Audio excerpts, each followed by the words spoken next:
All right, so say you're ready to export what you have and either share it or print it just for a trial run, or maybe you are finished and your document's ready to go to the printers. So what you'll want to do to set this up is make sure first you do have bleeds on your document. So if this is going to a professional printer, anything that's going to be cropped to the edge of your document needs to kind of actually span a little bit further, just so the end printer can adjust and know that it's going to actually be clipped to that boundary. And one caveat to this currently is bleeds aren't quite something that is presented in Affinity's UI.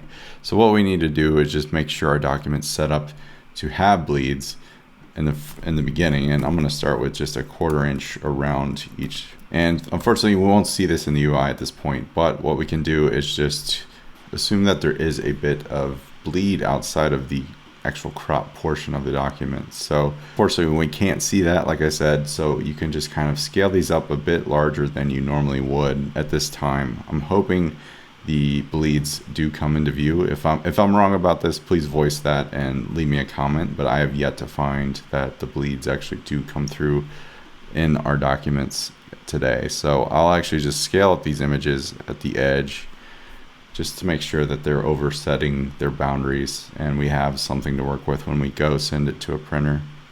When you're coming from InDesign, a lot of times you'll actually need to package your document, and that's something that doesn't exist today in Affinity Publisher that I can see. There is an export function that goes ahead and does what you would predict like the other Affinity apps. So we have all these different types we can export as. There is also the resources manager. Say you want to actually link your images and assets, you can do so there. Let me find where that's at. Like font manager, those kinds of things, they're within this. You'll need to either have those fonts on your system or share them with your printer.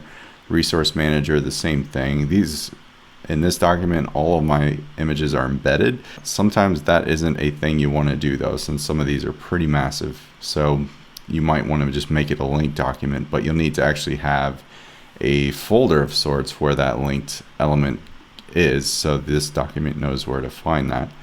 So what you can do in the end is create a root folder on your document. Maybe I'll do that real quick. Just call this exporting export. We'll just call it like that, and then we can make our linked components live there as opposed to anywhere else. So I'll go to document, resource manager, make linked, and then we'll tell it to save on that folder in my desktop. So now it's linked there. We could do that for all of these. I'm not sure if you could do them all at once. Fortunately, you cannot. So let me just do those real quick. Okay, great. So now this document's going to know to reference that folder for those resources, and if they're not there, it'll show an error indicating that something's wrong. So we'll need to make sure that when you do send it to a printer, you include your original source file plus that actual export file, which now has all of our assets inside.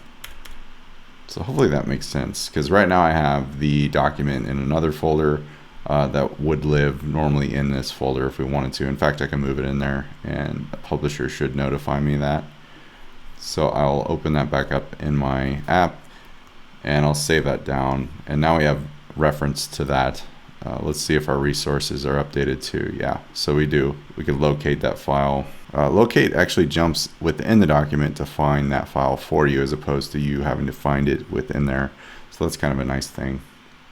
So great. So with that done, we can go ahead and think about how we might print this as is and or source it for another printer. So at this time we could maybe save it as a PDF for the printer to at least view, and you could choose which area you would want to actually save as the PDF. You could do pages, the current spread, current page, or all spreads. Typically you'd send it in a page fashion or the spread fashion, and they're able to work with it from there. One thing to note is by default you'll want to definitely have PDF for print established here, and the reason being is 300 DPI is very important for images that don't get rasterized down and lose their quality for print. Print requires a much higher quality since there's actually ink going on to paper from a digital source. So something like 72 would be way too low for our purposes. So we want it 300. And then you can adjust the pages. So if I do spreads right now, it'll create a PDF called exporting a document. That's just what I'm calling this video. And it will go ahead and export that in spread format. And then we could do another that's just the pages. So some are printers, you're going to have their own preferences when you send those out. You'll want to adjust to their liking, basically. So we'll do one more that's going to do just the pages. Export PDF for print again, and all pages. And then we'll export. And we'll just say we'll truncate pages to that. So it'll do its thing, and then we can see the final result. So I'll open that folder. Inside of that, we'll have our PDF. And the first one is going to be the spread format. So you'll notice when I preview this, it has the pages affixated. So 2 is here, 3 is here, 4 is there, 5 is there, etc. You see what I mean? And the other one's going to be individual pages. So you'll get page by page, which is a preference for some printers who want to actually compile this into a book as opposed to having the spreads printed on larger sheets, because this would technically require a 11 by 17 in landscape view opposed to the 8.5 by 11 that I'm using for every page on this one. So that's how you at least share it at this point. If you're the actual printer, you'd probably go about doing things differently there. Actually printing it from this view you can do. I don't have a very professional printer on my own for this system, but I do have a brother system that's a color printer, and you can choose how that would look and how that would print based on your own printer settings, just to see what it could look like once you, maybe before you send it to your printer itself. Adjust whatever settings your printer allows, and then you can just see how things could work. If you want to see bleeds and marks, you can include those, which is pretty nice. You won't see those necessarily in this preview, but they would be on the end result that comes out of your printer. That's a great thing to have if you're doing something where you need to actually do offset printing. So maybe you need to actually cut the actual document to be a certain size that isn't a normal letter size or something of that nature. This is where that would come in. And then of course there's all these different settings you can deal with based on your printer.